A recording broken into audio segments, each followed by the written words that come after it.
దేశానికి నిజమైన శక్తి యువశక్తి. అలాంటి యువశక్తిని నిర్వీర్యం చేసే ప్రభుత్వం ఎక్కడైనా ఉంటుందా? ఇంటికో ఉద్యోగంలో మోసం, నిరుద్యోగ భృతిలో మోసం, 20 లక్షల ఉద్యోగాల్లో మోసం, ప్రభుత్వ ఉద్యోగాల కల్పనలో మోసం, తల్లికి వందనంలో మోసం, ఫీ రియంబర్స్మెంట్లో మోసం, వైద్య విద్యలో మోసం, మెగా డిఎస్సిలో మోసం, జాబ్ క్యాలెండర్లో మోసం, ఇలా అన్నింటిలో మోసం మోసం మోసం. నాడు ఇంటికో ఉద్యోగం లేదా 2000 రూపాయల నిరుద్యోగ భృతి అన్నారు. 5 ఏళ్లు అధికారంలో ఉండి చేతులు దులుపుకొని వెళ్ళిపోయారు. నేడు 20 లక్షల ఉద్యోగాలు, 3000 నిరుద్యోగ భృతి అన్నారు. ఇప్పుడు తమకేమీ పట్టనట్టు వ్యవహరిస్తున్నారు. యువశక్తిని కూటమి ప్రభుత్వం నిర్వీర్యం చేస్తోందా? మహిళల్ని, రైతుల్ని వంచినట్టుగానే యువతను కూడా వంచిస్తోందా అంటే అవుననే సమాధానమే వినిపిస్తోంది. అందుకే రేపు యువ పోరుకు వైఎస్ఆర్సీపీ పిలుపునిచ్చింది. పరిపాలనలో ఇచ్చిన హామీలు నిలబెట్టుకోవడం దారుణంగా ఫెయిల్ అయిన ప్రభుత్వాన్ని నిలదీసేందుకు సిద్ధమైంది. విద్య నుంచి ఉద్యోగాల దాకా కూటమి ప్రభుత్వం చేయని మోసం లేదు. 9 నెలల కూటమి ప్రభుత్వ ప్రోగ్రెస్ రిపోర్ట్ చాలా దారుణంగా ఉంది. ఎంత దారుణంగా పడిపోవడానికి కారణమేంటో కూటమి కరెక్ట్ ఆన్సర్ చెప్పాలి. అంతకన్నా ముందు ఈ 10 ప్రశ్నలకు సమాధానం చెప్పాలి.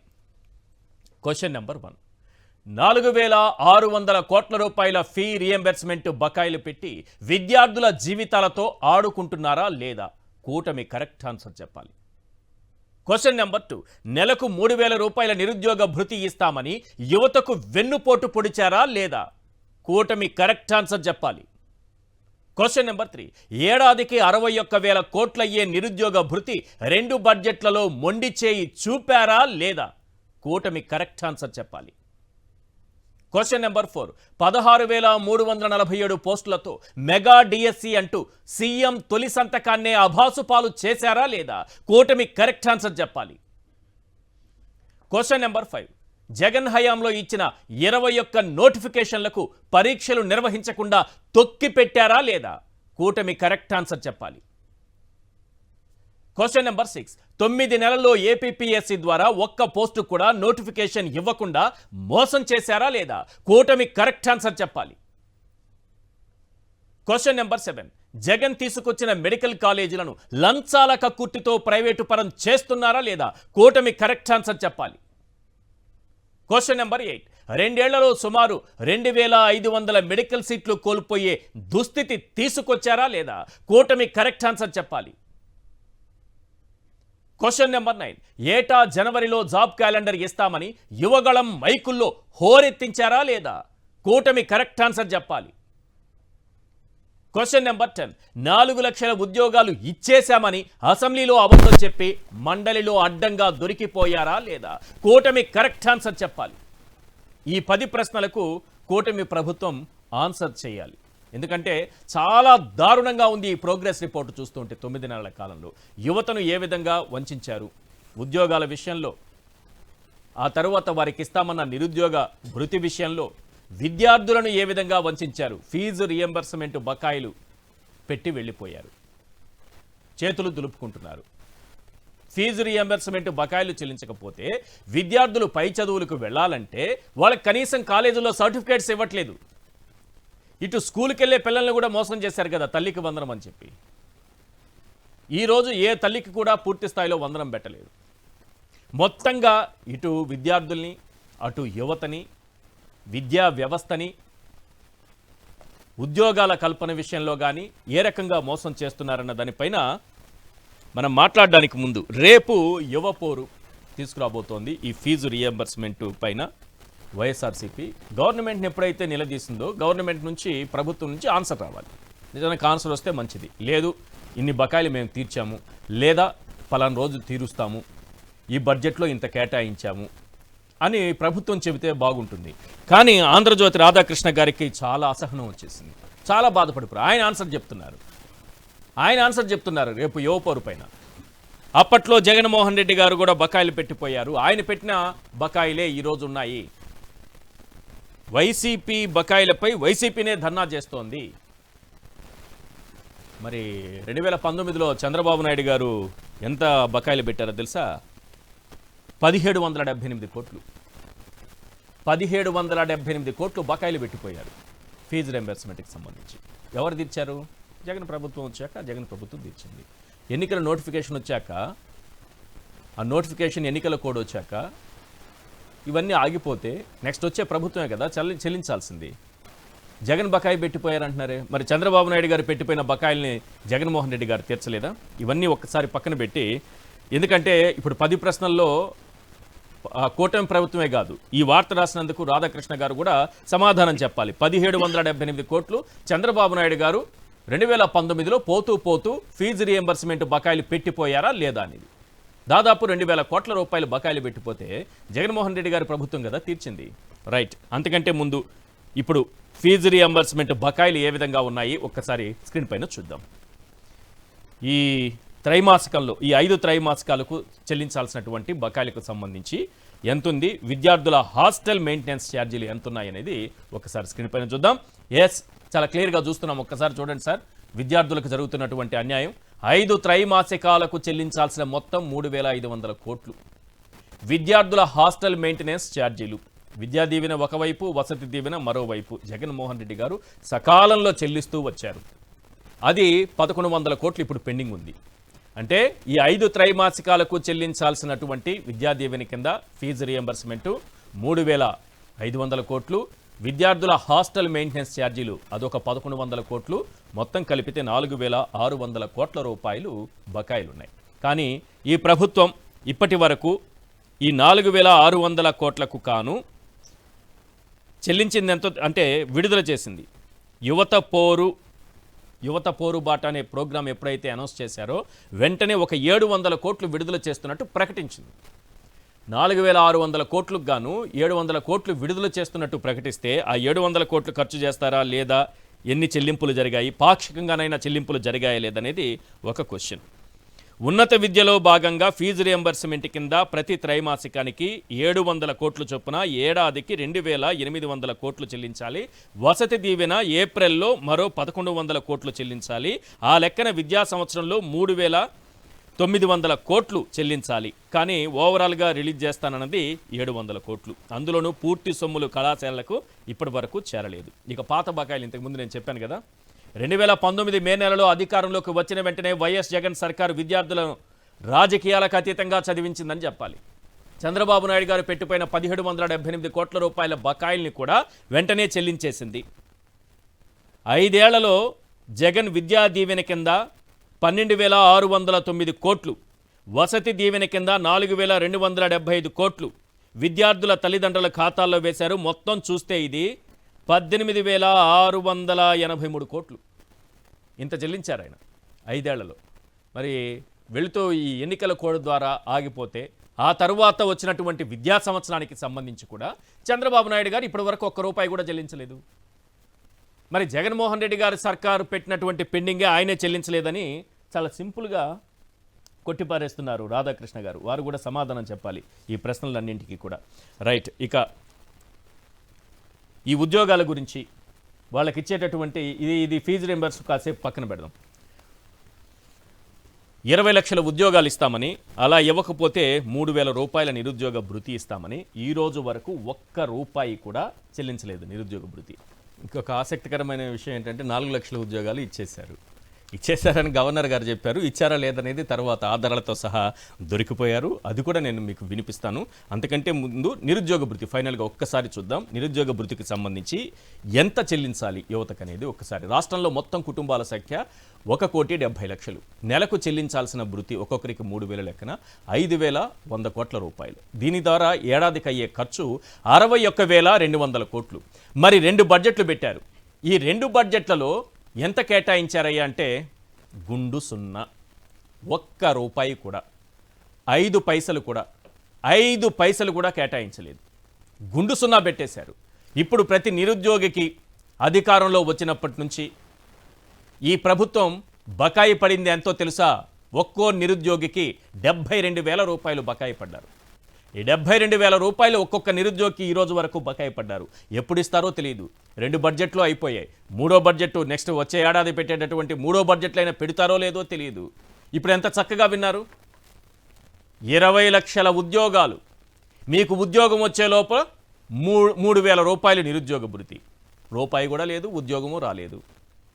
రైట్, వీటన్నిటిపైన క్లియర్గా మాట్లాడుకుందాం. అసలు యువత పోరుబాటతోనైనా ప్రభుత్వం దిగొస్తుందా? ఇవాళ చర్చలో పాల్గొంటున్నారు కేఎస్ ప్రసాద్ గారు, సీనియర్ అనలిస్ట్, కాకుమాను రాజశేఖర్ గారు, వైఎస్ఆర్సీపీ అధికార ప్రతినిధి, అలాగే నాగమల్లేశ్వరి గారు, వైఎస్ఆర్సీపీ నాయకురాలు. ప్రసాద్ గారు, ఈ ఫీజు రియంబర్స్మెంట్ బకాయిలకు సంబంధించి యువ పోరుబాట పేరుతో కార్యక్రమాన్ని తీసుకుంది వైఎస్ఆర్సీపీ. ఇక్కడ ప్రశ్న ఏంటంటే, ఒక ఫీజు రియంబర్స్మెంట్ కాదు, ఉద్యోగాల విషయంలో అలాగే మోసం చేశారు. తొలి సంతకం పెట్టారు.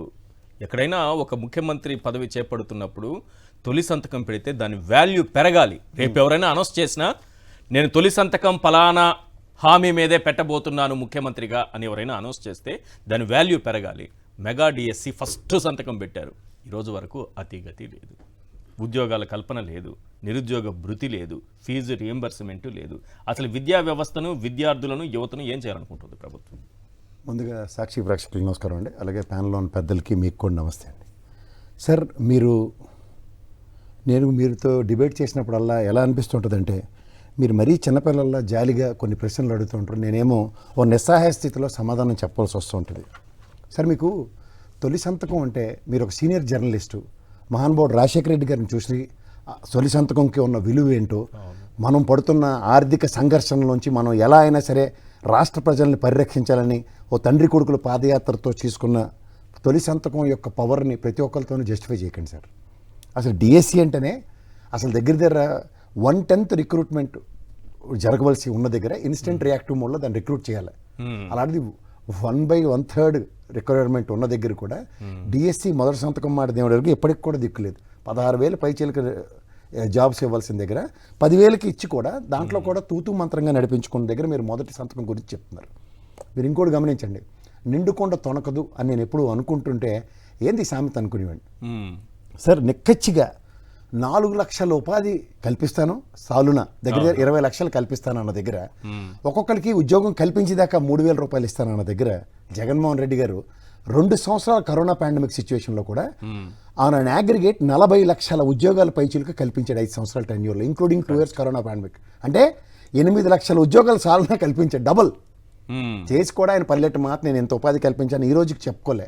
బట్ ఉపాధి కల్పన అన్నది ఒక ఎంఎస్ఎంఈ యూనిట్ల త్రూగా ఒక నిరంతర ప్రక్రియగా, ఎందుకంటే ఈజ్ ఆఫ్ డూయింగ్ బిజినెస్లో 1,05,000 ప్రైవేట్ సెక్టర్లో ఎంప్లాయ్మెంట్ క్రియేట్ చేసిన తర్వాత దగ్గర 2,21,000 ఒకే ఒక పెన్ స్ట్రోక్తో 1,37,000 మందిని రిక్రూట్ చేసిన ఉదంతంలో it is a matter of fact and zero recruitment policy as far as medical fraternity is concern. ఇలాంటివన్నీ చూసిన తర్వాత జగన్మోహన్ రెడ్డి గారు ఏమనుకున్నారంటే, when certain systems have been streamlined and proper channelization జరిగిన తర్వాత గవర్నమెంట్ ఈజ్ అన్నది నిరంతర ప్రక్రియ as far as recruitment and నిరంతరంగా ప్రజలకు అందించే సంక్షేమాలు వీటన్నిటితోనూ ఇంక్లూడింగ్ ఫీజు రింబర్స్మెంట్ తనది బాధ్యత అనుకున్న దగ్గర 2 ఉదాహరణలు మీకు చెప్పాలి. ఒకటి బసవతారక హాస్పిటల్కి 4,000 పైచీలక బకాయిలు ఉన్న దగ్గర, and in the same scenario 1,778 కోట్లు ఇందాక మీరు చెప్పినట్టు 1,778.62 కోట్ల బకాయిలు విద్యా దీవెనకి ఇవ్వాల్సిన దగ్గర in a spontaneous way he has created and he has given it. మీకు ఇంకో మాట చంద్రబాబు పెట్టిన బకాయిలది వీళ్ళు మాచేట బ్రహ్మాండమైన హెడ్డింగ్లు రాసుకుంటారు. But academic years or concern. మీకు ఎలక్షన్ కోడ్ ఉండడం వలన లేదా what ever the reasons you name it as, but academic ఇయర్లో మీరు ఇవ్వాల్సింది దగ్గర 3,500 కోట్లు ఏదైతే ఉందో, మీరు ఇందాక స్లైడ్ చూపించింది 1,100 కోట్ల వసతి దీవెన ఏదైతే ఉందో, ఈ రెండు కలిపి 4,600 కోట్లు. అలాంగ్ విత్ ఇట్ మీరు జగన్మోహన్ రెడ్డి గారు విద్యా దీవెన కింద 12,609.68 కోట్లు, వసతి దీవెన కింద 4,275.76 కోట్లు, టోటల్ ఇంక్లూడింగ్ 1,778.62 కోట్లు కలిపి 18,663.44 కోట్లు ఫీజు రీయింబర్స్మెంట్స్ ప్రకారం చేసేటండి. సో ఇది మీరు అగ్రిగేట్ తీసుకున్నా సరే నాట్ లెస్ దెన్ 3,700 నుంచి 4,000 కోట్లు. So the same scenario election code వలన ఆగిన దాన్ని ఈ గవర్నమెంట్ టేక్ ఓవర్ చేయగానే అకాడమిక్ ఇయర్ కంప్లీట్ అవ్వకుండా ఇవ్వాల్సిన బాధ్యత ఎవరిదండి? This is what it is. So దీనికి యాజ్ యూజువల్గా బ్లేమ్ చేస్తుంటారు. 3,000 రూపాయలు నిరుద్యోగ భృతి అన్నప్పుడు మళ్ళీ మీరు అమాయకంగా అడిగారని చెప్తాను. ఎందుకంటే లాస్ట్ ఎలక్షన్ కోడ్ డిక్లేర్ అయిన తర్వాత లాస్ట్ 2-3 నెలలు తూతూ మంత్రంగా ఇచ్చే కార్యక్రమాన్ని మీరు మొదటి బడ్జెట్ నుంచి ఆశాజనకంగా చూడడం అది మన చేతకంతనమే. 2014-19లో మోసం చేశారు, మళ్ళీ చేస్తారని ఎలా అనుకుంటాం సార్? నమ్మి ఓట్లేశారు కదా, మోసపోయిన యువతే మళ్ళీ నమ్మారు కదా, ఈసారి కూడా అలాగే జరుగుతుంది. గొర్రె కషాయం అని నమ్ముతుంది. దేనికి అటు రోజు జీడిపప్పు పెడతాడనా?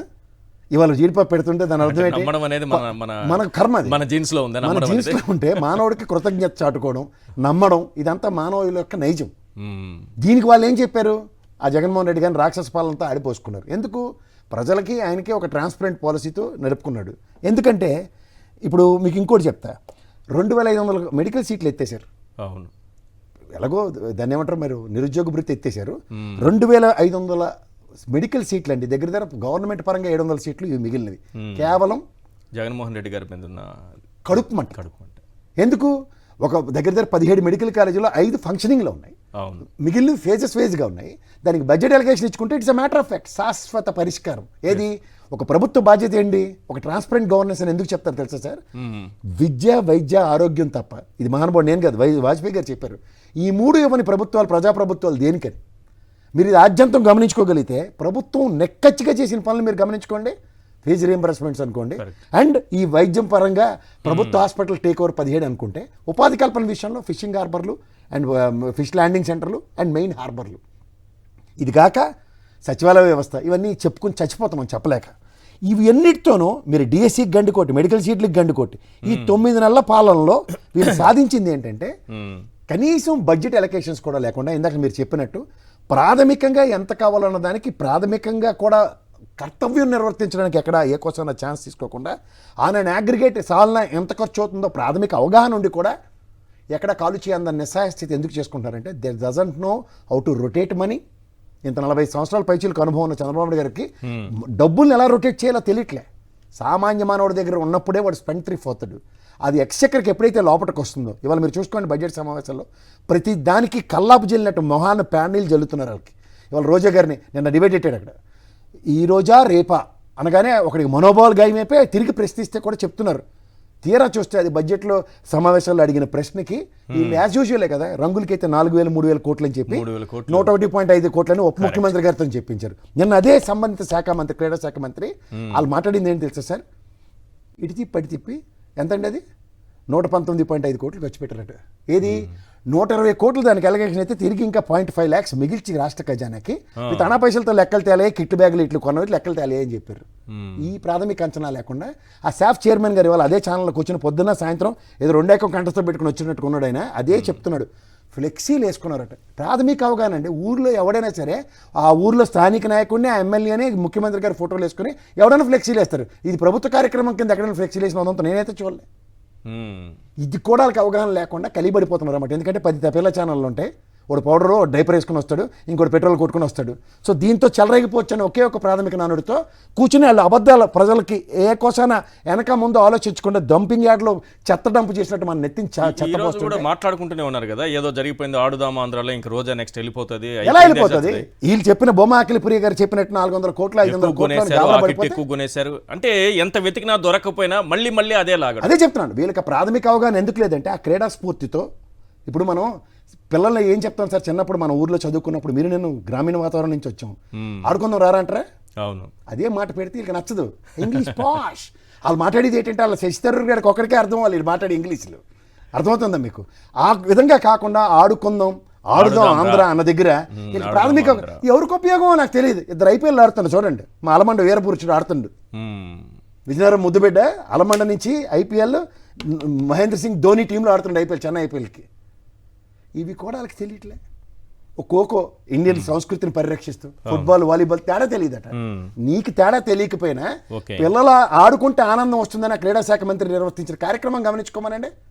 అంటే నాకు ఆట తెలియకపోతే నేను ఆడించిన అన్నమాట. మీకు అర్థమవుతుందా? వీళ్ళకి ఒలింపిక్స్ పెట్టే సామర్థ్యం బడ్జెట్ చెప్పాడు మా కేటీఆర్ గారు. అమరావతిలో ఒలింపిక్స్ ఇవి మా ఎండానికైనా సొంపుకుంటే చెవులో పువ్వులు అంటారు చూడండి. మా ఊర్లో అయితే బౌ అని వాళ్ళం చెవులో పువ్వు క్యాబేజీలు పెడితే ఇష్టం. ఒలింపిక్స్ అమరావతిలో పెడతాం అనగానే ఇటు పెట్రోల్ బంక్ రెడీ అయిపోతాడు. ఇక్కడ డైపర్ వేసుకుని వాడు కూర్చొని 2.5 గంటలు కంటిన్యూస్గా పెడతాడు. పౌడర్ డబ్బా అయితే చెలరైపోతాడు పులియారు కలిపి. ఇది నచ్చితే వాళ్ళకి. అంతేకాని ప్రతి గ్రామంలో వినూత్నంగా ప్రతి పిల్లడు ఆడుకునేవాడి సామర్థ్యానికి అర్హత కల్పిస్తూ వాడికి ఔన్నత్యాన్ని పరిరక్షించుకుంటూ ఒక జాతీయ స్థాయిలో. చిన్నప్పుడు నేను గ్రిక్స్ ఆడేవాడిని sir. I use to represent AP state and Greeks shuttle badminton, chess దీంట్లో దాని గ్రిక్స్ అనేవారు. ఒక్కొక్క సంవత్సరం ఒక్కొక్క పేరు పెడుతూ ప్రభుత్వాలు దానికి అనుగుణంగా మలుచుకున్నంత మాత్రాన జాతీయ స్థాయిలో రిప్రజెంటేషన్స్ ఈ ప్రాతిపదిక మీద అవ్వట్లేదని ఎవరైనా చెప్పమనండి. సో ఇవేవి అక్కర్లేదు వాళ్ళకి. ఎంతసేపు ఏంటంటే వీళ్ళు రాసుకున్న ప్రకారం అరెస్ట్లు అయిపోవాలి. కానీ వీళ్ళు అక్కడ వెంకయ్యనాయుడు గారిని అక్కడేమో జాతీయ స్థాయిలో ప్రెసిడెంట్ చేసేద్దాం అన్న కార్యక్రమంలో కర్నూలులో వీళ్ళ మీద పెట్టిన కేసుకి వీళ్ళు కర్నూలు కోర్టుకి వెళ్ళారో లేదో కూడా 3 వ్యక్తికి తెలియకపోదు. కానీ బోరగడ్డ అనిల్ గారికి బెయిల్ వచ్చింది. ఇది మీడియా వ్యవస్థలో ప్రతి ఒక్కరికి లీగల్ టీంలు ఉంటాయి. వాళ్ళకి బెయిల్ వచ్చిందో లేదు ఇది తెలుసుకోలేపాడు. కానీ ఇది ఆక్రమణ ఎలా బెయిల్ వచ్చిందట, నేను మీరు ఇచ్చావా, గౌరవ న్యాయస్థానం ఇస్తాను అంటే బేసిక్ అవగాహన కూడా లేకుండా వాళ్ళు సెట్ ఆఫ్ ఆడియన్స్ని ఎంటర్టైన్ చేయడానికి వీళ్ళు కంటిన్యూస్గా డంపింగ్ యార్డ్లో చెత్త వేసినట్టు వేసుకుంటూ పోతుంటే దానికి జీవితాంతం దిక్కుమాల సమాధానాలు చెప్పుకోలేక వస్తున్నారు అందరూ. రైట్, ఇది అవసరమా అని చెప్పండి. సో ఇప్పుడు మీకు 40 లక్షల ఉపాధి కల్పన ఒక్కసారి నేను ఫైనల్గా డేటా చెప్పేస్తాను సార్. దాంతో ఏంటంటే ప్రజలకి అట్లీస్ట్ ఎంత కాదన్నా ఎక్స్చెక్కర్ నుంచి ₹1 డబ్బులు తింటున్నప్పుడు దాని ఆనందం ఎలా ఉంటుందో ప్రజలకు తెలియాలి. ఎందుకంటే ఎవరికైనా జీవితంలో నేను ఒకసారైనా ప్రభుత్వ ఉద్యోగిగా ఉంటానన్న దగ్గర మొత్తం ఉద్యోగాలు 3,97,128 ఉద్యోగాలు చెప్పారు సార్ 19కి, మే 19కి. అప్పటి వరకు ప్రభుత్వ ఉద్యోగాలు అవి 19-24 జగన్మోహన్ రెడ్డి గారు అధికారంలోకి వచ్చే నాటికి ఉన్న ప్రభుత్వ అంటే మే అంటే జూన్కి వచ్చారు కదా సార్. అదేలేండి 19కి డిక్లేర్ చేసినవి ఏంటంటే 3,97,128 జాబ్ క్యాలెండర్ అని మన చిన్నపిల్లని చేసి ఆడుకు చచ్చారు కదా. దానికి జాబ్ క్యాలెండర్ డిక్లేర్ చేయకపోయినా రిక్రూట్మెంట్ చెప్తా. ఎందుకంటే వీడికి అరావడి కావాలి. జాబ్ క్యాలెండర్ జనవరిలో లోకేష్ గారు ఇస్తారట, ఠా ఠా ఠా అంటేనే నచ్చుతుంది. అంతేగాని ఇది శాశ్వత ప్రాతిపదిక మీద ఉద్యోగాలు 2,21,000 మందికి కల్పించారు. అది ఇంక్లూడింగ్ సచివాలయ ఉద్యోగాలతో 1,37,000 కలిపితే. అలాగే కాంట్రాక్ట్ ప్రాతిపదిక మీద ఉద్యోగాలు 43,823. అలాగే అవుట్సోర్సింగ్ ఇతర ఉద్యోగాలు 3,73,000. వైఎస్ జగన్ ప్రభుత్వంలో కల్పించిన మొత్తం ఉద్యోగాలు 6,38,000. అంటే ఎక్స్చెక్కర్ నుంచి రూపాయి పోయింది. చెక్ చేసుకోమనండి. నేను నెక్స్ట్ బడ్జెట్కి నేను చాలాసార్లు చెప్పా 89.97% 14 నుంచి 19 దాకా జీతభత్యాలు, 19 నుంచి 24 దాకా జీతభత్యాలు 121.6%. ఎవడైనా డిబేట్కి నేను సిద్ధంగా ఉన్నా. అలాగే మీరు ఇండస్ట్రియలైజేషన్ జరగలేదు, ఏం పెట్టుబడి తేలేదు, తావు చెల్లి బెక్కమహాలు వేసుకుని వచ్చారు కదా, కనీసం ఆ కొత్తిమీర కారం కానీ పట్టుకెళ్ళినా బెటర్, అంత పచ్చడిని తినిపించుందరు. అది కూడా తినకుండా వచ్చినందుకు ఎవరిని పరకాల ప్రభాకర్ గారు ఏమో తెలియదు, నాకు పేర్లు తెలియదు సార్, నన్ను ఇన్వాల్వ్ చేయకండి అనవసరంగా. మా కొత్తిమీర కారమే గ్యాపుకుంటుంది. అండ్ మీకు లార్జ్ అండ్ స్మాల్ స్కేల్ ఇండస్ట్రీస్లో 1,02,000 ఉద్యోగాలు కల్పించబడ్డాయి.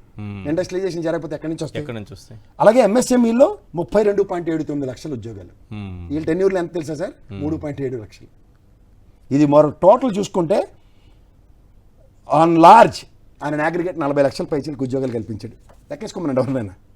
దీనికేమో డబ్బులు అలాగేనండి ప్రపంచం అంతా సందర్శించి చూసారా, మేము ఇదిలో ఒక 1% కల్పించుంటే బడికి ప్రపంచాన్ని ఊపిస్తుంది. ఒకసారి ప్రసాద్ గారు చెప్పిన లెక్కనే ఒక్కసారి ఆ గ్రాఫిక్స్ రూపంలో చూపించండి, ఎందుకంటే ప్రజలకు బాగా ఇంకా క్లియర్గా స్క్రీన్ పైన అర్థమవుతుంది. ఒకసారి ఉద్యోగాల కల్పన జగన్మోహన్ రెడ్డి గారి హయాంలో ఎలా జరిగిందనేది ఒకసారి చూపించండి ప్లీజ్.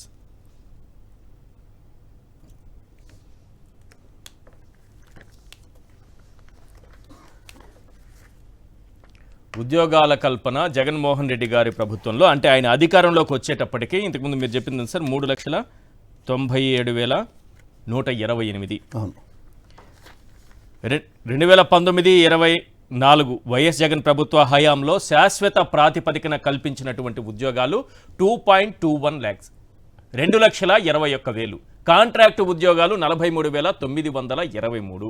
అవుట్సోర్సింగ్ ఇతర ఉద్యోగాలు 3.73 లక్షలు, అంటే 3,73,000. మీరు చెప్పినట్టుగా మొత్తం ఉద్యోగాలు 6,38,000 ఉద్యోగాలు జగన్మోహన్ రెడ్డి ప్రభుత్వ హయాంలో కల్పించినటువంటి ఉద్యోగాలు. రైట్, ఇది ఇండస్ట్రియల్ సెక్టార్లో ఎలా ఉందో ఒకసారి అది కూడా చూపించండి. Large and mega industries 1,02,000. MSME రంగం 32,79,000. 32,79,000. Government large and mega MSME సెక్టార్లలో మొత్తం ఉద్యోగాలు చూస్తే, అంటే ప్రభుత్వ ఉద్యోగాలు కాంట్రాక్ట్ అవుట్సోర్సింగ్ శాశ్వత ఉద్యోగాలు 6,38,000.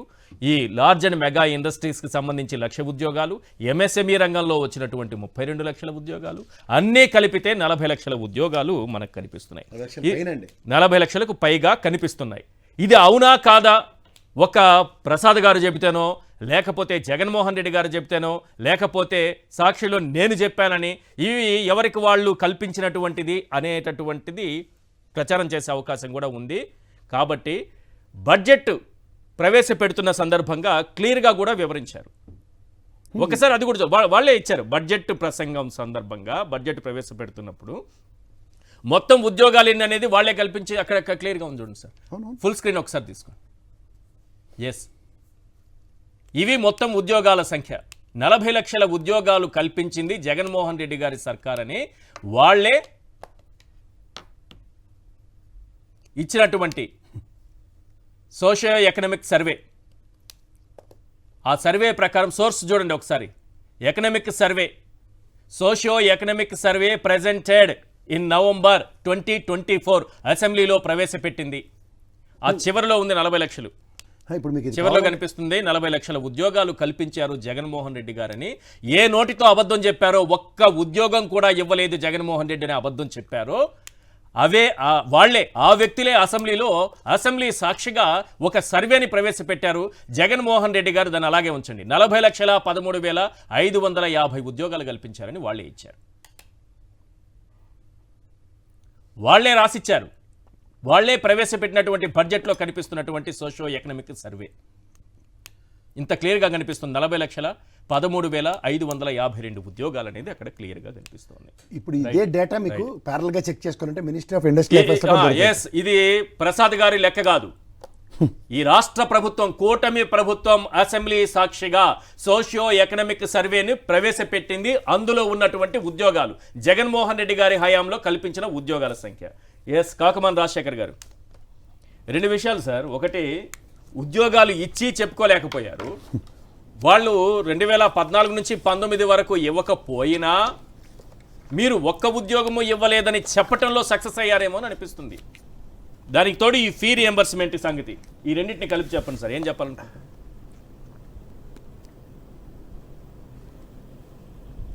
Sir good evening sir. Panel ఉన్నటువంటి పెద్దలు ప్రసాద్ గారికి, మల్లేశ్వరి గారికి ముందుగా నమస్కారాలు. నమస్తే అండి సార్. ఇప్పుడు చంద్రబాబు నాయుడు గారు, sir can you here me sir? Yeah, clear clear clear. Okay sir. ఇప్పుడు చంద్రబాబు నాయుడు గారు మాటలు కొత్త ఏం కాదు. ఎందుకంటే ఉద్యోగ కల్పన అంటే ప్రతి ఎన్నికలకు ఏదో ఒకటి చెప్తా ఉంటాడు. కాకపోతే ఏంటంటే ఆయన క్లారిటీ ఉంది. చెప్పినా చెయ్యడు, లేదా చెప్పినా చేయాల్సిన అవసరత లేదు అనేటువంటి క్లారిటీ ఆయనకు ఉందండి. ఇక్కడ క్లారిటీ రావాల్సింది ప్రజలకే. ఎందుకంటే ప్రతిసారి మోసపోతూ ఉన్నారు. ప్రతి ఎన్నికల్లో మరి ఆయన చెప్పిన మాట వింటూ ఉన్నారు. గతంలో చూస్తే విశాఖపట్నంలో బిజినెస్ సమ్మిట్ అని పెట్టి 20 లక్షల కోట్ల పెట్టుబడులు, 40 లక్షల ఉద్యోగాలు అని చెప్పారండి.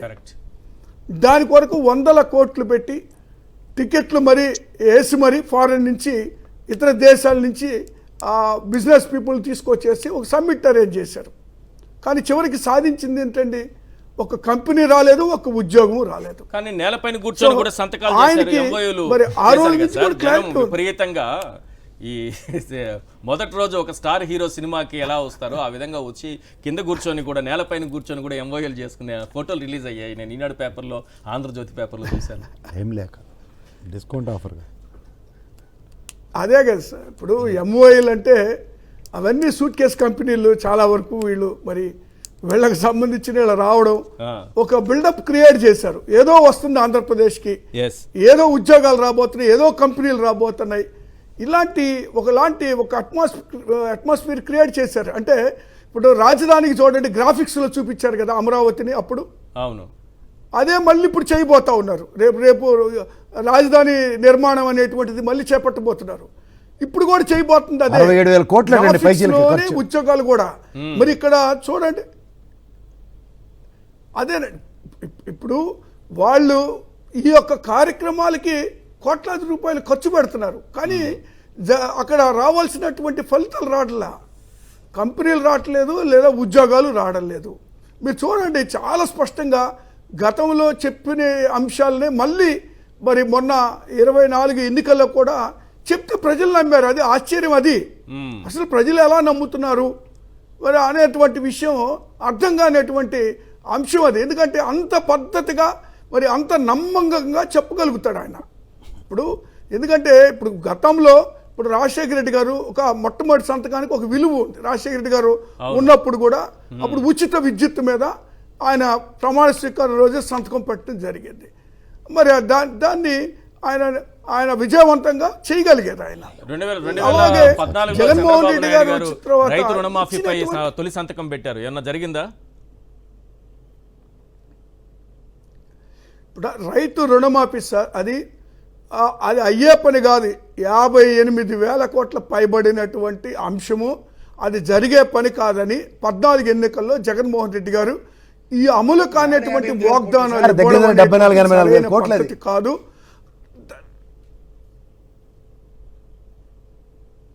సార్.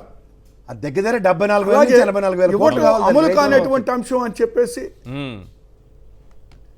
ఎస్ అవును సార్, అవును సార్.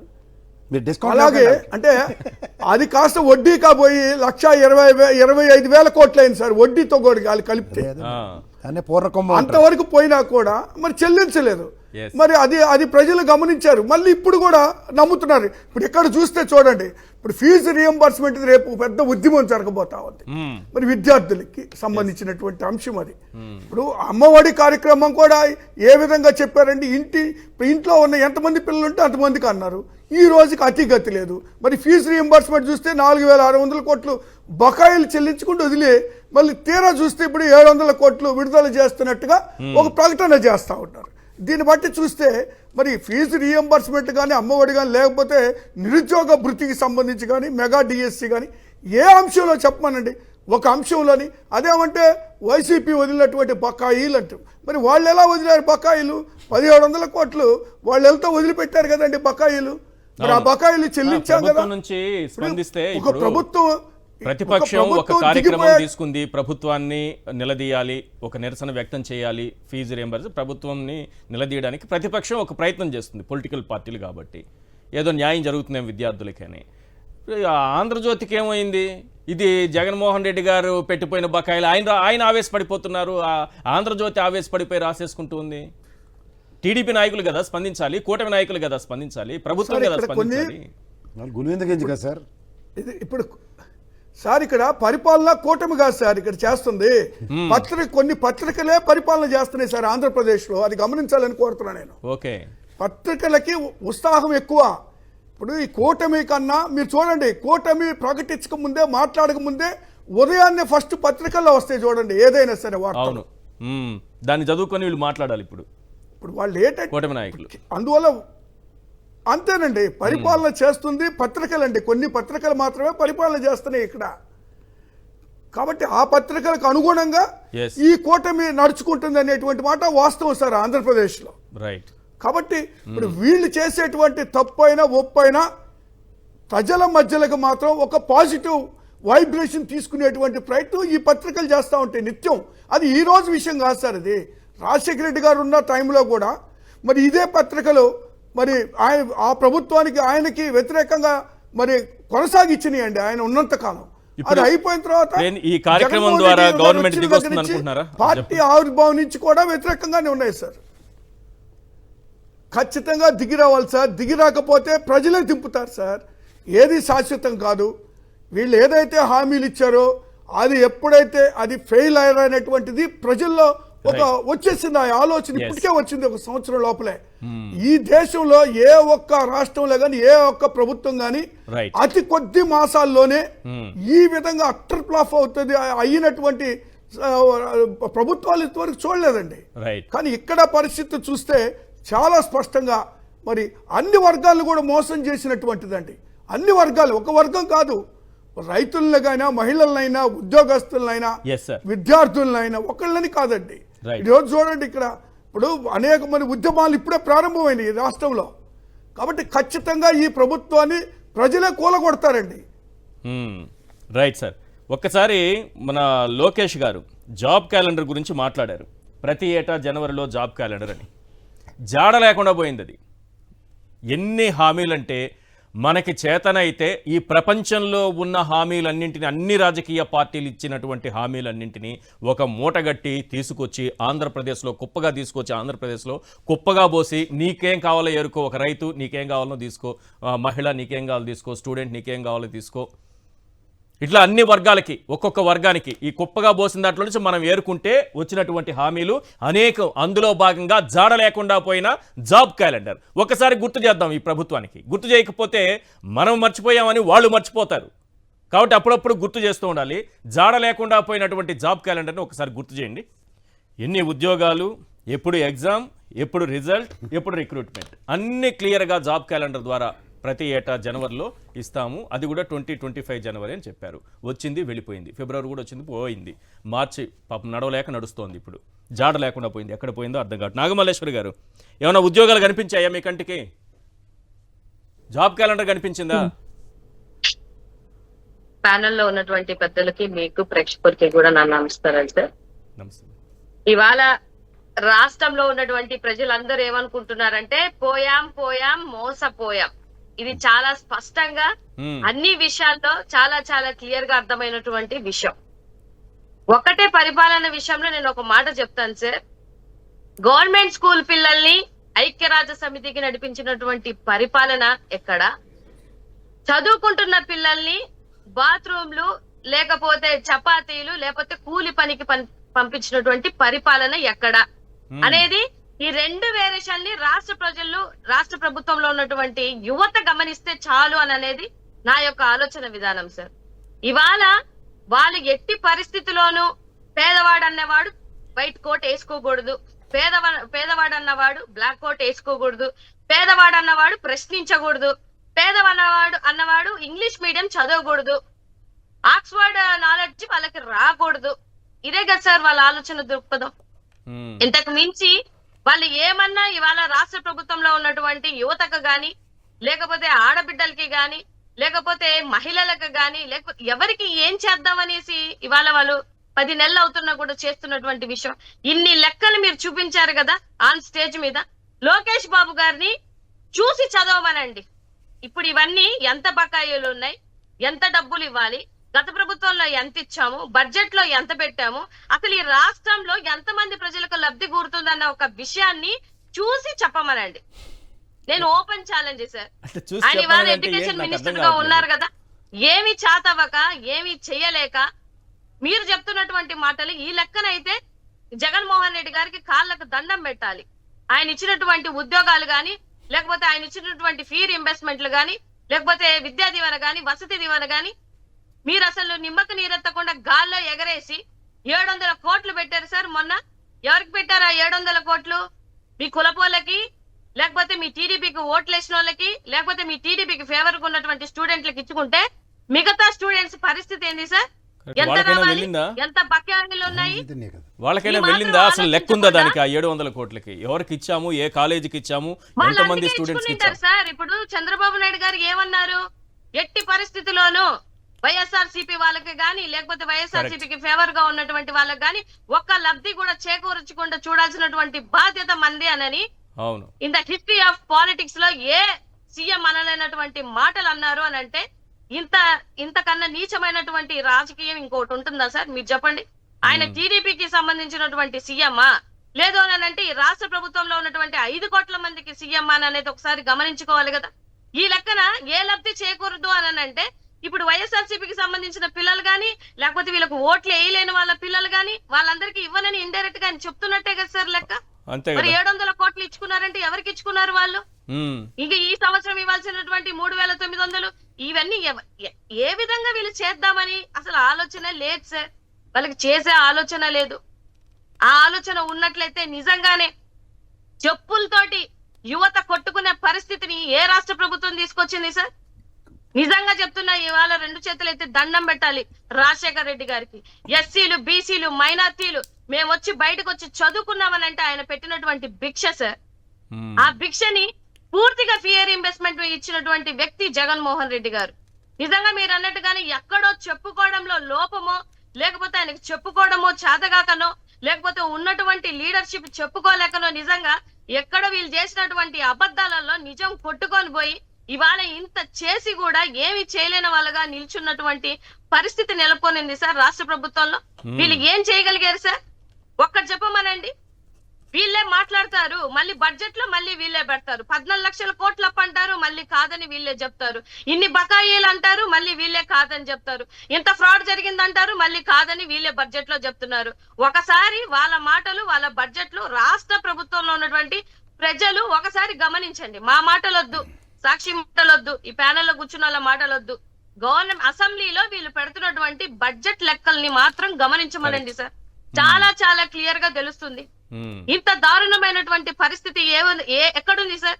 ఇవాళ రాష్ట్ర ప్రజల్లో ఉన్నటువంటి యువతని, లేకపోతే ఈ స్టూడెంట్ యూనియన్ లీడర్స్ ని నేను కోరుకుంటుంది ఏంటంటే, మన సాక్షి ద్వారా తప్పకుండా ఇది జగన్మోహన్ రెడ్డి గారి కోసం చేసుకున్నటువంటి పోరాటం కాదు. ఇది ఫీ రింబర్స్మెంట్ ఇవ్వలేనటువంటి, పొందలేనటువంటి ప్రతి ఒక్క స్టూడెంట్ రావాల్సినటువంటి ప్రోగ్రాం. రాష్ట్రం మొత్తం జరుగుతున్నటువంటి ఈ ప్రోగ్రామ్ లో అందరూ వచ్చి ఏకమయ్యి ఈ పోరుబాటలో ఉండి ఏదైతే ఈ కూటమి ప్రభుత్వాన్ని ముక్కుని నేల కంటించే విధంగా రాయించాల్సినటువంటి బాధ్యత ఈ యువత మీద ఉందని నేనైతే మనస్ఫూర్తిగా కోరుకుంటున్నా సార్. ఎందుకనంటే ఇవాళ జరుగుతున్నటువంటి పరిస్థితులు, ఆ ప్రైవేట్ కాలేజీల్లో జరుగుతున్నటువంటి ఎంతమంది స్టూడెంట్లు సార్ ఇవాళ సూసైడ్లు చేసుకున్నారు. డబ్బులు లేక అప్పులు చేసుకోవాల్సినటువంటి పరిస్థితి. హాల్ టికెట్లు ఇవ్వకుండా ఎంతమంది సూసైడ్లు చేసుకున్నారు సార్? ఫీజు రియంబర్స్మెంట్ చెల్లించకపోవడం వల్ల వీళ్ళకి హాల్ టికెట్లు, సర్టిఫికేట్స్ రాకపోవడము, పాస్ అయిన వాళ్ళకి సర్టిఫికేట్ రాకపోతే నెక్స్ట్ ఏదైనా కోర్సులో జాయిన్ అవ్వాలనుకున్నా సరే వాళ్ళకి ఇబ్బందులు రావడము, ఇవన్నీ ప్రభుత్వం కంటికి కనిపించట్లేదా? ఎన్ని జీవితాలు, ఎంతమంది విద్యార్థుల జీవితాలు ఈ విధంగా నాశనం అయిపోతున్నాయి. విషయంలో కూడా బ్లాక్ మెయిల్ చేశారు స్టూడెంట్స్ ని. చాలా మంది కలెక్టర్ల దగ్గరికి వెళ్ళి కూడా వాళ్ళ గోరుని వినిపించుకున్నా కూడా పట్టించుకోలేనటువంటి పరిస్థితి. హాల్ టికెట్లు ఇవ్వకపోతే ఎగ్జామ్స్, ఒక స్టూడెంట్ యొక్క భవిష్యత్తు వీళ్ళకి ఏమన్నా విలువ ఉందా సార్? ఒక ఇయర్ మారిపోతే ఒక స్టూడెంట్ యొక్క భవిష్యత్తు మారిపోతుంది, అతని తలరాత మారిపోతుంది అన్న విషయం వీళ్ళకి తెలుసా? వీళ్ళకి చదువుకుంటే చదువు విలువ తెలిస్తే ఆ చదువు కోసం కష్టపడడానికి హాస్టల్ ఫీజులు గానీ, లేకపోతే ఆ కోచింగ్ కి డబ్బులు గానీ అప్పులు తెచ్చి పెట్టుకుంటే వీళ్ళకి విద్యాశాఖ మంత్రి విదేశాల్లో చదివొచ్చారు, విద్యాశాఖ మంత్రి విదేశాల్లో చదివొచ్చారు. విద్య పైన ఆయనకున్నటువంటి దూరదృష్టి ఇంకొకరికి లేదన్నట్టుగా ఎల్లో మీడియా రాస్తూ ఉంది. అటువంటి వ్యక్తి మనకి విద్యాశాఖ మంత్రిగా ఉంటే విద్యా వ్యవస్థ ఎలా నాశనం అయిపోతుంది సార్? ఆయనకి ఎడ్యుకేషన్ సిస్టాన్ని 10 నెలల్లో నామరూపాలు లేకుండా చేసినటువంటి ఆయనకి దూరదృష్టి ఉందని చెప్తున్నారా మీరు? ఎక్కడుంది సార్ ఆయనకి? ఒకసారి గమనించమనండి. ఆయన చేసిన తర్వాత ఈ 10 నెలలు ఆయన ఉద్ధరించింది ఏంటో ఒకసారి శ్వేతపత్రం రిలీజ్ చేయమనండి సార్. వాళ్ళకన్నీ శ్వేతపత్రాలే కదా కావాలి. మీరు రిలీజ్ చేయమనండి 10 నెలలు. మన కర్మ ఏంటంటే ఆఖరికి గవర్నర్ చేత కూడా అబద్ధాలు ఆడిస్తున్నారు సార్. 4 లక్షల ఉద్యోగాలు ఇచ్చాము అని అనేసి. ఆయన లేదా సార్ గత ప్రభుత్వంలో? జగన్మోహన్ రెడ్డి గారు ఉన్నప్పుడు గవర్నర్ ఎవరు సార్? ఆయన చేత కూడా అత్యున్నతమైనటువంటి పదవిలో ఉన్నటువంటి ఆయన చేత కూడా అబద్ధాలు ఆడిస్తున్నారంటే ఇంకా ఏంది సార్ వీళ్ళు ఎడ్యుకేషన్ సిస్టమ్ లో తీసుకొచ్చినటువంటి మార్పులు, చేర్పులు? చిన్నపిల్ల కబుర్లు చెప్తున్నారు. ఆ మాట చెప్పలేదు మేము. 4 లక్షల ఉద్యోగాలు ఊహల్లో ఉంది, మేము ఇవ్వాలనుకుంటున్నాము కానీ ఇవ్వలేకపోయాం అన్నట్టుగా మాట్లాడారు. డ్రీమ్స్ లోనా? అంటే వీళ్ళు అన్నట్టుగానే 2047 విజనరీలు అప్పుడు ఇస్తారు, అప్పుడు కూడా ఇవ్వరు సార్ వీళ్ళు ఉద్యోగాలు. అప్పుడు కూడా ఇచ్చే ప్రసక్తే లేదు. ఏడాదికి రావాలి, ఇప్పుడు 9 నెలలకి ఎన్ని రావాలి ఈ 4 లక్షల్లో? ఏమి ఇవ్వరు సార్, ఏమి ఇవ్వరు. 2014లో ఇచ్చారా? లేకపోతే చాలా మంచి పాయింట్ చెప్పారు మేడం. ఎప్పుడన్నా యువతకి ఏమైనా చేశారా? ఇప్పుడు ఒక రాజకీయ నాయకుడు బయట అబద్ధం చెప్పొచ్చు, అవసరాల కోసం ఒక పొలిటీషియన్ ఏ రకమైన అబద్ధం చెప్పొచ్చు, అవసరాల కోసం అబద్ధాలు రాజకీయాల్లో కనిపిస్తూనే ఉంటాయి మనకి. కానీ అసెంబ్లీలో చెప్పేటటువంటి ప్రతి మాటకు విలువ ఉంటుంది, ప్రతి ఒక్కటి రికార్డ్ అవుతుంది. అందులోనూ గవర్నర్ ప్రసంగంలో వాస్తవాలు మాత్రమే ఉంచాలి, అక్కడ అబద్ధాలకు చోటు లేదు. అయినా సరే గవర్నర్ గారితో అబద్ధం చెప్పించారు, 4 లక్షల ఉద్యోగాలు ఇచ్చామని. ఇదే విషయాన్ని వైఎస్ఆర్సీపీకి సంబంధించినటువంటి ఎమ్మెల్సీ వరదు కళ్యాణి గారు క్వశ్చన్ చేశారు మండలిలో. 4 లక్షల ఉద్యోగాలు ఎవరికి ఇచ్చారు, ఎప్పుడు ఇచ్చారు, ఎక్కడిచ్చారు? 6.5 లక్షల కోట్ల పెట్టుబడులు 9 నెలల్లో వచ్చేసాయా? వచ్చినవన్నీ సాకారం అయిపోయాయా? అయిపోయిన వాటిలో అప్పుడే ఉద్యోగాల్లో కూడా చేరిపోయారా అని క్వశ్చన్ చేస్తే అవతల వైపు నుంచి లోకేష్ గారు ఇచ్చినటువంటి ఆన్సర్ ఒకసారి చూద్దాం ప్లీజ్. వరదు కళ్యాణి గారు ఏమన్నారు, లోకేష్ ఏమన్నారు ఒకసారి ప్లే చేయండి. అలాగే ఉద్యోగాల కోసం గవర్నర్ గారు చెప్పారు అధ్యక్ష, 9 నెలల్లో 4 లక్షల మంది యువతకు ఉద్యోగాలు ఇచ్చేసామని చెప్పారు అధ్యక్ష. ఎందుకంటే కల్పించబడినవి అన్నారు. అసలు ఏ శాఖలో కల్పించారు, ఏ కంపెనీల్లో ఇచ్చారు, ఎక్కడ ఇచ్చారో తెలియజేయాల్సిందిగా అడుగుతున్నాను అధ్యక్ష. ఎందుకంటే పరిశ్రమలు గ్రౌండ్ అవ్వకుండానే ఉద్యోగాలు ఇచ్చేసారని ఎలా చెప్తారు అధ్యక్ష? 4 లక్షలు కాదు అధ్యక్ష, 9 నెలల్లో 4 ఉద్యోగాలు కూడా ఇవ్వలేదు అధ్యక్ష. Of over 4 lakh jobs potential ఇచ్చామని ఎక్కడ చెప్పాం మేడం? పొటెన్షియల్ ఇచ్చామని ఎక్కడ చెప్పాం మేడం? మేము ఇచ్చామని చెప్పలేదు మేడం, ఇక్కడ పొటెన్షియల్ అని చెప్తున్నారు. ఎందుకు మీరు తప్పు రాసి చెప్తున్నారు అధ్యక్ష? చూపించాను అధ్యక్ష, ఇది కరెక్ట్ కాదు ఎట్లా? సో అటు అసెంబ్లీలో ఒక అబద్ధం, ఇటు మండలిలో ఇంకో అబద్ధం. మండలిలో చెప్పింది కూడా అబద్ధం అని ఎందుకు అంటున్నానంటే వాళ్ళకి ప్రామాణికం ఈనాడు పత్రికే కదా, ఈనాడు పత్రిక కదా, భగవద్గీత కదా, వారికి భగవద్గీత కదా, అది మనకి భగవద్గీత వేరు, వాళ్ళ భగవద్గీత వేరు. పాంప్లెట్ ఏదో అందులో రాశారు కదా, బడ్జెట్ పేపర్లు చూపించారు, బడ్జెట్ పేపర్లో చెప్పిన దానిపైన కూడా అబద్ధం చెప్పారు. రామోజీరావు గారు అబద్ధం రాస్తారా? ఆయన రాయరు కదా, ఆయన అన్ని వాస్తవాలే రాస్తారు కదా. ఒకసారి చూడండి, ఇప్పటికే 6.5 6.5 లక్షల కోట్ల పెట్టుబడులు వచ్చాయి, 4 లక్షల మందికి ఉపాధి కల్పించాం. కల్పించబోతున్నాము అనలేదు, కల్పిస్తామనలేదు, కల్పించాం అన్నారు. కల్పించాం చాలా క్లియర్గా ఉంది. ఇది ఈనాడు దినపత్రిక రాసింది. ఏంటి సార్ ఈ పరిస్థితి? 4 లక్షల ఉద్యోగాలు ఇచ్చేసామని అబద్ధం చెప్పి అడ్డంగా దొరికిపోయి మళ్ళీ మేము అలా అనలేదని మళ్ళీ ఇంకో అబద్ధం చెప్పి, ఇది ఈనాడు దినపత్రిక చూపిస్తాను. నేనేమి మిగతా పత్రికలను చూపించట్లేదు. ఓపుకుంది కాబట్టి చెత్త చదువుకోండి, నేను సచ్చిన చదువు నా పేపర్లు. ఎందుకంటే ఇవి చదివితేనే కదా సార్ వాస్తవాలు తెలిసేది. వెనకడికి ఒక సామెత ఉంటుంది సార్, మొదటిదానికి దిక్కు లేదట కడదానికి కళ్యాణం అన్నట్టు. అలా గత ప్రభుత్వంలో ఇచ్చిన 21 నోటిఫికేషన్కి దిక్కు లేదు, తొలి సంతకం అని చెప్పిన డిఎస్సికి దిక్కు లేదు, జాబ్ క్యాలెండర్ గురించి మీరు చర్చ పెట్టారు. తర్వాత వీళ్ళ 14 నుంచి 19 టెన్యూర్లో గవర్నమెంట్ సెక్టర్లో ఇన్ని 3 సిఐ సమిట్లు పెట్టారు. దగ్గర 19,50,000 కోట్ల పెట్టుబడులు తెచ్చి గ్రౌండ్ అయిన ఎంత తెలుసా సార్? 39,674 మందికి ఉద్యోగాలు కల్పించారు ప్రైవేట్ సెక్టర్లో. అంతేనా? అంతే. గవర్నమెంట్ సెక్టర్లో ఎంత ఇచ్చారు తెలుసా? ప్రణాళిక తెగించి 36,672 మందికి ఇచ్చారు. కానీ ఏమైనా గ్రేట్ సార్ వాళ్ళు. జగన్మోహన్ రెడ్డి గారు ఒక్క ఉద్యోగం ఇవ్వలేదని ప్రచారం చేయాలంటే ఎన్ని గట్స్ ఉండాలి నిజానికి. 40 లక్షల ఉద్యోగాలు గట్స్ అక్కర్లే. అవునండి, మీరు గాబరా పడిపోతున్నారు. మోడస్ ఆఫ్ ఆపరేండో తెలుసుకోండి. సాక్షి 1 నుంచి ఈనాడు చూడండి, 1, 2, 3 ఆ బాచ్కోట తేలిని ఛానల్ పెట్టినట్టు సాక్షి 10 ఛానల్, జిల్లాకో ఛానల్ పెట్టండి, చూపిస్తారు మలయాళం సినిమా ఎలా ఉంటుంది ఒరిజినల్గా. ఆడ ఒక డైపరు, ఒక పెట్రోల్ బంక్ వాడు, పెట్రోల్ ఇంకోడు పౌడర్ డబ్బా వాడు కూర్చుని పులిహార కలిపితే దానికి అనుగుణంగా మిగిలిన వాళ్ళు అందుకుని ఇంకా వాళ్ళు ఉపోద్ఘాతాలు మీలాగే మొదలెట్టారు. వాళ్ళు కూడా 15-20 నిమిషాలు ఆ బుడంకాయ ఛానల్కి వెళ్ళిన చెవుల నుంచి రక్తాలు వస్తున్నాయి మాకు. ఎందుకంటే వాళ్ళకి అలవాటు చేసింది ఏంటంటే ప్రజల్ని ఆ డైలీ సీరియల్ చూడండి, ఆ ముసలిది వెళ్ళని అందరికీ తెలుసు, కానీ చచ్చిన ఒప్పుకోకుండా 500 ఎపిసోడ్లు చూస్తాం. అలా వీళ్ళు ఏంటంటే ఇప్పుడు ఈ మధ్య కొత్తగా నేర్చుకుంది ఏంటంటే హూ కిల్డ్ బాబాయ్ కథలో అర్జెంటుగా ఉరిశిక్ష పడిపోవాలి, అలాగే డాక్టర్ గారికి మాస్క్ ఇవ్వని దాంట్లో అర్జెంటుగా ఉరిశిక్ష పడిపోవాలి. ఇప్పుడు కొత్తగా ఈ బోరగడ్డ అనిల్ గారికి బెయిల్ ఎవరు ఇచ్చారని జడ్జి మీద కూడా పగబెట్టించారు వాళ్ళు. ఎత్తుకోదేసిన జడ్జి వాడు వస్తాడు, బ్రహ్మాండంగా చెప్తాడు కథలు. ఇలా ఎలా అవుతుందో నాకు అర్థం అవ్వట్లేదు అంటాడు. ఇదేంటిది జడ్జి గారు బెయిల్ ఇస్తే ఎలాగవుతుందో అర్థం అవ్వట్లేదు, మేమేం చేయగలుగుతాం? బయట అతను బోరగడ్డ అనిల్ జైల్లో నుంచి ఫోన్ మాట్లాడతారంట, ఇక్కడ వైసీపీ వాళ్ళందరూ కాన్ఫరెన్స్ లోకి వస్తారట. అంటే అతను ఇప్పుడు ఫోన్ చేస్తారు, వైఎస్ఆర్సీపీ పార్టీ అంతా వెయిట్ చేస్తూ ఉంటుందంట. ఇప్పుడు మీకు ఇంకా అతను ఆ పార్టీకి సంబంధం లేదని వాళ్ళు చెప్తున్నారు. సరే అతను ఏదో మాట్లాడారు, ఆ కేసుల గురించి నేను ఆ లోతుల్లోకి వెళ్ళను. ఆయన ఫోన్ చేస్తారని మొత్తం వైఎస్ఆర్సీపీ కాన్ఫరెన్స్ లోకి వస్తుందంట. అదొకే లాస్ట్ కంక్లూజన్ రిమార్క్స్ ఏముంటుంది తెలుసా? అక్కడ లాస్ట్ కి ఏం చెప్తారంటే సజ్జల్ గారు స్క్రిప్ట్ ఇచ్చారు లాస్ట్ చివరికి అదేనా. ఈ దైద్రానికి తోడు పోసానికి ఇష్టమూర్లకి కూడా స్క్రిప్ట్ సజ్జల్ గారు ఇచ్చారని చెప్పుకుంటున్నారు వాళ్ళు. మరి అప్పటిదానికి ఆయన సినిమా డైరెక్టర్, సినిమా రైటర్, ఇంకా ఆయనకి కూడా స్క్రిప్ట్ ఇస్తే ఇంకా అనవసరం ఇంకా ఎవరి మాట్లాడుకోవడం గురించి. Right right. ఇప్పుడు మీరు ఒకటి గమనించండి సార్, వీళ్ళ మోడస్ ఆఫ్ ఆపరెండే ఏంటంటే అబద్ధాన్ని ప్రజల్లోకి ఇంజెక్ట్ చేసుకుంటూ వెళ్ళిపోవాలి. నిజం మీరు నేను ఇక్కడ కూర్చుకుని జుట్లు బీక్కు చచ్చినా సరే ప్రతి ఛానల్కి ఒక 50 మంది కింద మీకు నాకు చూసారా, రేపు పొద్దున వాడు తగులుకుంటాడు మనకి. మన అమ్మలక్కల్.com అది కామనే కదా. అలా కింద కూడా సెట్ ఆఫ్ ఆడియన్స్ అరేంజ్ చేసి పచ్చి బూతులు అన్నమాట. సో ఇది వాళ్ళు చేస్తున్న పనికి మనం ప్రిపేర్ అయి ఉంటే ఏం కష్టం ఉండదు. ఇప్పుడు కాసేపట్లో ఈ బిగ్ క్వశ్చన్ డిబేట్ సాక్షి ఛానల్కి సంబంధించినటువంటి యూట్యూబ్ ఛానల్లో అప్లోడ్ అవుతుంది. వెంటనే తరువాత అయిన వెంటనే దాదాపు ఒక 100 నుంచి 200 మంది కాసు కూర్చో ఉంటారు నెగిటివ్ కామెంట్స్ పెట్టడం కోసం. దానికి ఒక టీం పనిచేస్తుంది. ఆ టీం నెగిటివ్ కామెంట్స్ పెడుతూ తిట్టుకుంటూ పోతుంటారు, ప్రతి మాటకి తిడుతూ ఉంటాడు. ఒరే నీకు ఉద్యోగం రాలేదురా బాబు, ఒక్క ఉద్యోగం ఇవ్వలేదు చంద్రబాబు నాయుడు గారు ఇప్పటి వరకన్నా, నాకు ఉద్యోగం రాకపోయినా పర్లేదు చంద్రబాబు నాయుడు గారే ముఖ్యం అంటారు. నీకు ఫీజు రియంబర్స్మెంట్ రాలేదురా బాబు, 3,000 రూపాయలు ఇస్తానన్నారు, ఇప్పటి వరకు రాలేదంటే నాకు రాకపోయినా పర్లేదని వాడు కామెంట్. అంటే మొత్తం నిరుద్యోగుల తరపున వాడే పెడతాడు కామెంట్, నువ్వెవడు అడగడానికి. ఎస్, వాళ్ళ తరపున ఇతను వచ్చేస్తాడు. ఇట్లాంటి ఒక గ్రూప్ను తయారు చేసి కింద కామెంట్లు పెట్టుకుంటూ కూర్చోవడం వీళ్ళ పని. ఎస్, కాకమన్న గారు ఏంటి ఏమైపోయాయి? 4 లక్షల ఉద్యోగాలు ఇచ్చారట, మీ జిల్లాలో ఎవరికైనా వచ్చిందా? జిల్లాలోనా వాడు జిల్లాలో ఒకటి రెండు వచ్చి ఉంటే చెప్తారు కదా అన్న. వాళ్ళ ఇంట్లోనే 10 వస్తే ఆయన దేశం వదిలేసి ఇక్కడికి వచ్చేసాడు. రామోజీరావు గారు కూడా రాశారు, చాలా బాగా రాశారు. జిల్లాలో కాదు సార్, రాష్ట్రంలోనే రాలేదు.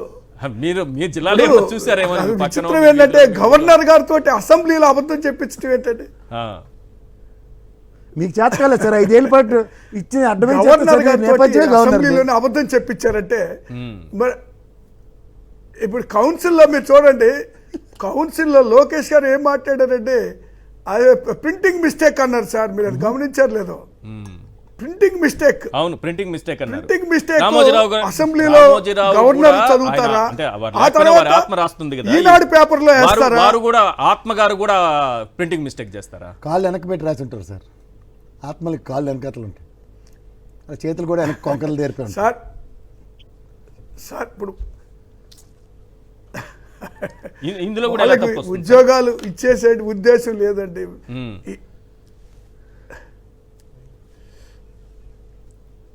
ఎస్ ఏం సార్ అది Right. ఈనాడు పేపరా? రైట్ రైట్ ఈనాడు అదే ఈనాడులో కూడా వచ్చిన దాన్ని చూడాలి కదా. రైట్ సార్, సమయం అంతే కదా సార్ మించిపోయింది. ఇప్పుడు. Right thank you sir, thank you so much. చర్చలో పాల్గొన్నది కాకుమాన్ రాజశేఖర్ గారు, అలాగే నాగమల్లేశ్వరి గారు, కేఎస్ ప్రసాద్ గారు. Thank you sir. ఇది వాళ్ళ చర్చా కార్యక్రమం, చూస్తూనే ఉండండి.